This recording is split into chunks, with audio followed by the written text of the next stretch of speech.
bird, wasn't a plane, not even Superman. Good morning, everyone. I'm Erin Kennedy. And I'm Lionel Moist. The National Weather Service confirming it was a meteorite that flashed over the sky in the Midwest early this morning. Susanna Song joining us live from Chicago's museum campus with that story. Good morning, Susanna.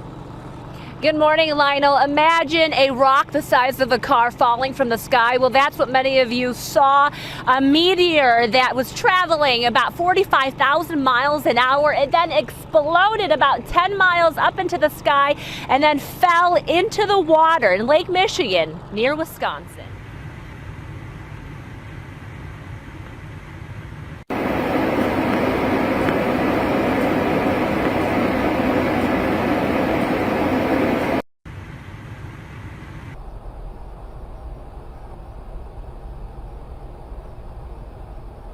In a rare convergence of elements, a penumbral lunar eclipse, a full snow moon, and a comet will all be on full display in most parts of the world. First up is the eclipse, which will present itself as a darkening of the moon as it passes through the weakest part of the Earth's shadow. Prime viewing is at 4:43 p.m. Pacific Time, and will dissipate until it completes. Comet 45P is next, and although it's been visible through telescopes for weeks now, it will be at its closest point the morning of February 11th. You won't be able to see it with the naked eye, but should see it in the constellation of Hercules through either binoculars or a telescope. A powerful earthquake in the southern Philippines has killed at least 6 people and injured nearly 100 others. The earthquake measured a magnitude 6.7, according to the Philippine Institute of Volcanology and Seismology. It shook the country's southern region late on Friday. The quake's epicenter was close to the city of Surigao at a relatively shallow depth of 11 kilometers. Hundreds of residents fled to safety as buildings were damaged and power supply was cut off. Officials say nearly 100 aftershocks have been felt.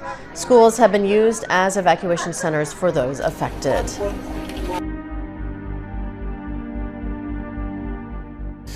Now, in really rather worrying news, a cleaning robot sent into Japan's Fukushima nuclear plant had to be pulled out from its mission due to technical glitches most likely caused by ultra-high radiation levels.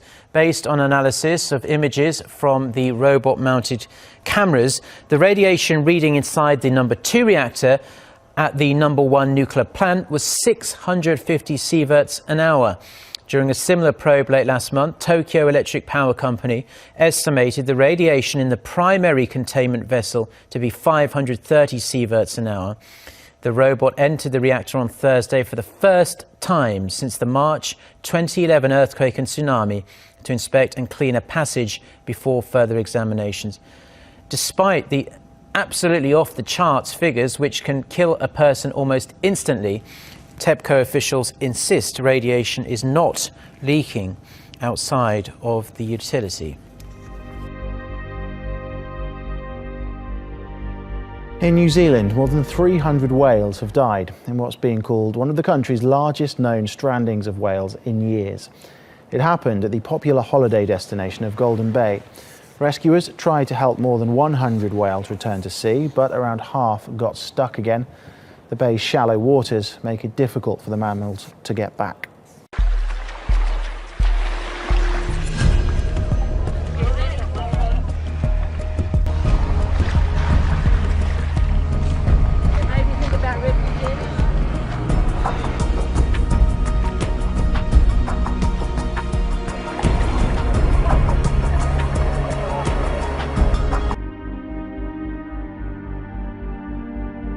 Next tonight here, the major concern near America's tallest dam, a giant hole in the spillway, is growing in size tonight. Here's ABC's Neil Karlinski. Tonight, officials in California have the nation's tallest dam under a microscope, worried about this massive hole that's formed nearby. The Oroville Dam holds water back from Lake Oroville, now at record levels and in danger of spilling over after a series of storms. The 200-foot-long, 30-foot-deep hole is enormous, dwarfing the engineers who climbed in for a look this week. It eroded through the concrete spillway used to release water and keep the lake from topping its banks. This is a big deal. We're very concerned that we manage this properly to protect the public down below. Here's the problem. If the spillway can't release enough water now, officials will have to try a never-before-used emergency spillway. We're monitoring 24/7. If any changes occur that could result in any kind of danger to the public, we will immediately notify the public. The Oroville Dam are expected to hit record levels. Right now, water continues to gush over this damaged spillway. Reporter Sean Bennett is in Butte County with more.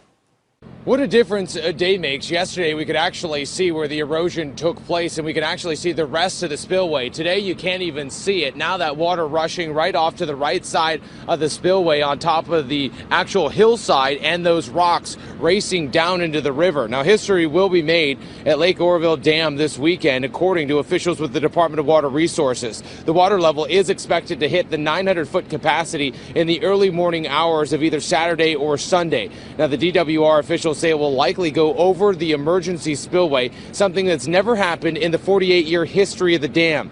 Now, back in 1997, the water came within a foot, but never actually went over the emergency spillway. DWR officials say crews are working to clear debris ahead of the water spilling over. Now, the hole in the spillway continues to grow. Engineers say they plan to continue using it to lower lake levels. Geographic data says California will have a mega flood about every 1 to 200 years. So we're overdue, long overdue. In the San Francisco Bay Area, there are over 350,000 people that live in the 100-year floodplain, and I'm sure the vast majority of them don't realize that they're living in an area that's at risk. Losses could be over $700 billion, leaving millions homeless. And it's not just rainfall. Coastal flooding could crumble the Bay Area's outdated levees, leaving safe travel and clean water a distant memory.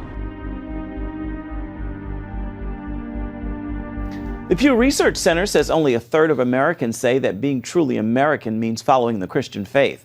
The Republicans were reported to say Christianity is essential to being truly American, while 29% of Democrats agreed. Could hypnosis settle your problem child? CBS 2's Suzanne Marquez shows us the trend some say may be going too far. Your eyes begin to get very tired. 10-year-old Eric Ferrer Alfaro is about to be hypnotized. And close your eyes when you're ready. He has ADHD and struggles with focusing in school. His mother doesn't want to medicate him, and so far, nothing else has worked. I'm hoping for the teacher to not call me anymore. Everybody calls me Hypno Mom. Hypnotherapist Lisa Mackenberg says she's hypnotized close to 1,000 children, including her own. I started hypnotizing the children at 7 months to sleep quickly, calmly, soundly, and deeply all through the night. She says that she's essentially teaching Eric to hypnotize himself. Breathe in the word focus. Exhale on the word powerful. When he needs to curb his impulses, all he needs to do is breathe in that power word, and it resets the neurons. I hope it'll help me because tomorrow I'll have a lot of division and a lot of tests on math. But not everyone agrees that hypnosis is the answer. It's a very risky thing to do. Psychologist Dr. Sanam Hafiz says putting kids in a trance is going too far. The idea is not to gain control of your child's mind, but it's to teach them what's right, what's appropriate, what's desirable, so they can then have control over their own mind. That show was so much fun. For 15-year-old Tyler Reed and his friend, 18-year-old Colin. Not really like Reed. I don't think so. The road to true self began with family. But the journey for these transgender teens also includes exploring medical options to transition. I really look forward to facial hair and my voice being lower. Like help close this gap between how I feel inside and how I look on the outside. And we have some questions. To do so, families work closely with gender therapists. You have to tell them what's going on in your head, and a lot of the time you don't even know. And doctors like Carol Malazzo, who was among the first in the Sacramento area to treat children diagnosed with gender dysphoria, born one sex but identifying as another. A person's gender identity is pretty much fixed by the time that they're 3 years of age, and there's no way that you can actually change them. The pediatrician recognized the need for trans youth more than a decade ago, And to date, she has cared for hundreds of young patients. California is a hotbed for one of the fastest growing crimes in the world, sex trafficking. It's the second largest underground economy in San Diego, pulling in profits of almost $900 million a year. It's a business so big that law enforcement is welcoming the help of private investigators who have one thing in common. They're all former special ops.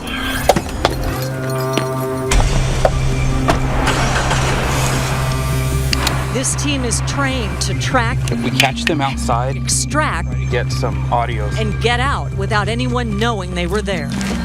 These are former Navy SEALs, cops, and British Special Forces, now working as private investigators to help rescue victims of sex trafficking. They're so well trained to blend in on surveillance because you know what they do when they're on the SEAL teams is they basically kidnap people. Joseph Travers, a former police officer, started Saved in America, bringing in men with special skills. Every night in San Diego County, there's an estimated 2,500 kids who are missing.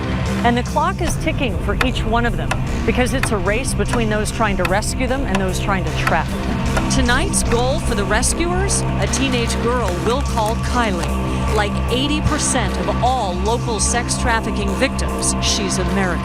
Copy in position. Kylie is 15, a year younger than the average age of a girl caught up in trafficking. We think, from the intelligence we have, they're trying to take her south of the border. Intelligence taken from the web and revealing her possible whereabouts. Okay, guys, there's movement in the front window. Law enforcement called in. PD's been notified. The ghosts back out. 10-4 copy. And Kylie is rescued, one of 26 teenagers in 26 months saved by Saved in America. The humanitarian aid industry has a sexual assault problem and doesn't seem to be doing anything about it. Lots of industries have the same issue, but the humanitarian community doesn't seem to be recognizing it as much.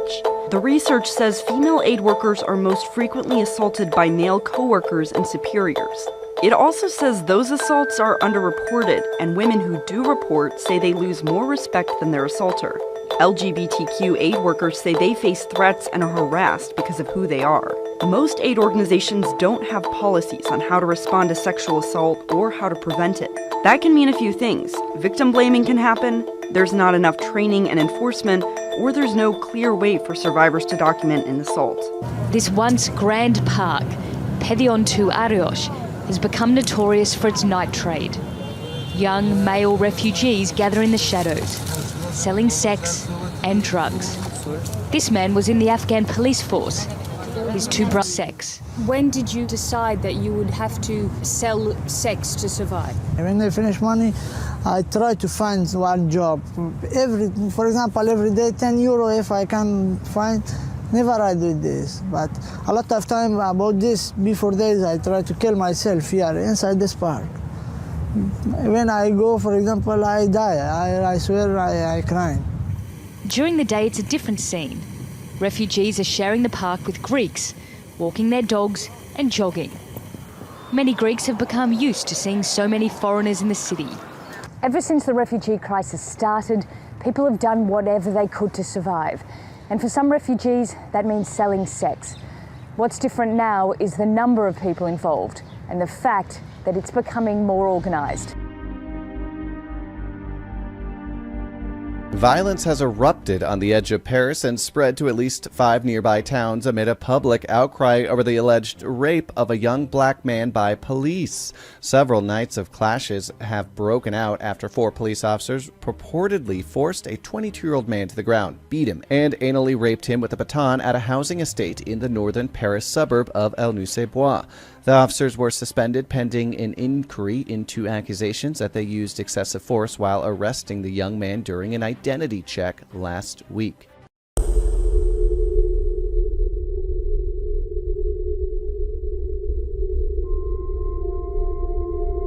Il prend sa matraque et il me l'a enfoncé dans les fesses, volontairement. Justice pour Théo! Justice pour Théo! Justice pour Théo! Justice pour Théo!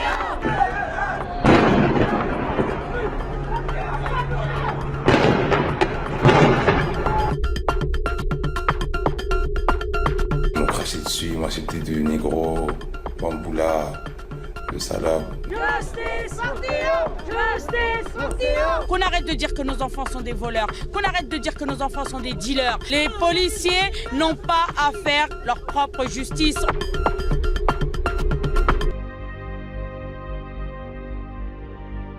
A wave of violent crime continues in the Brazilian state of Espírito Santo, where police have gone on strike.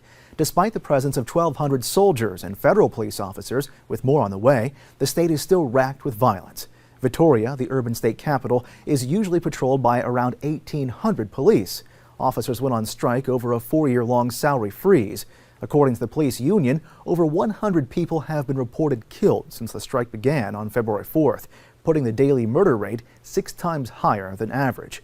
It is also estimated that businesses have lost almost $29 million since the strike began. Meanwhile, schools, businesses, and public transportation remain closed. Representatives of the police met with state officials on Wednesday and demanded that every officer's salary be doubled.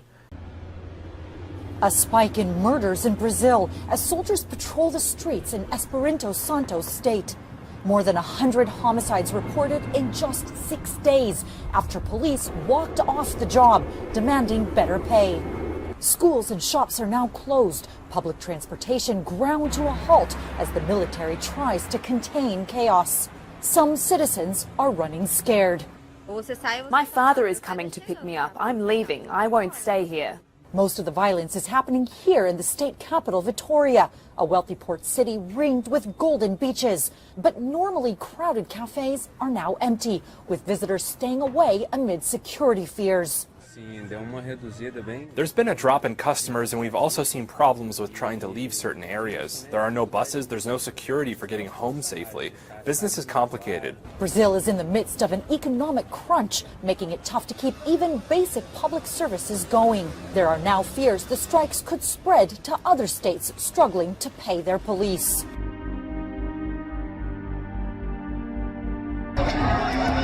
A collapsing currency has led to economic anguish in Venezuela. Sky-high inflation has caused prices to double every 18 days, and citizens line up to exchange money that is almost useless. Inflation has totally ruined us. You'd think this cash is enough to do things, but it's not. It's worth nothing. These bills are devalued. In Venezuela, where an estimated 110,000 people in 2015 were living with HIV, a shortage of critical medicines, including life-saving anti-HIV drugs, threatens a country already in crisis. In June of 2016, a network of Venezuelans living with HIV sought urgent humanitarian aid from the Geneva-based Global Fund to Fight AIDS, Tuberculosis, and Malaria. The petition notes that in addition to a severe stockout of antiretroviral treatment, Venezuela lacks a necessary supply of condoms, HIV test kits, or basic supplies to diagnose and treat tuberculosis. The Global Fund leaders, who notably took 6 months to reply to the original urgent request for help, have responded that they have liaised with our partner network to see who might be in a position to help.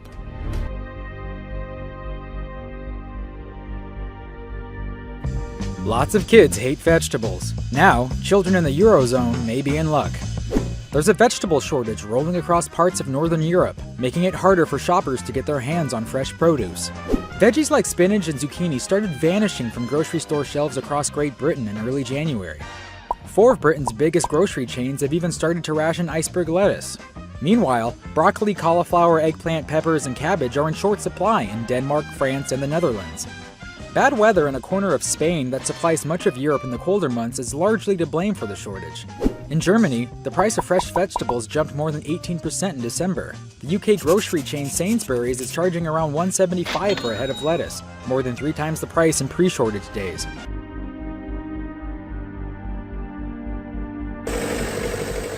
A plague of vast proportions. Countless locusts have swarmed Bolivia, causing the government to raise the alarm. We have declared a state of emergency. We have decided to issue a supreme decree. The arrival of these unwelcome visitors happened a week ago near Santa Cruz. They've already wiped out almost 1,100 hectares of corn, peanut, and soybeans.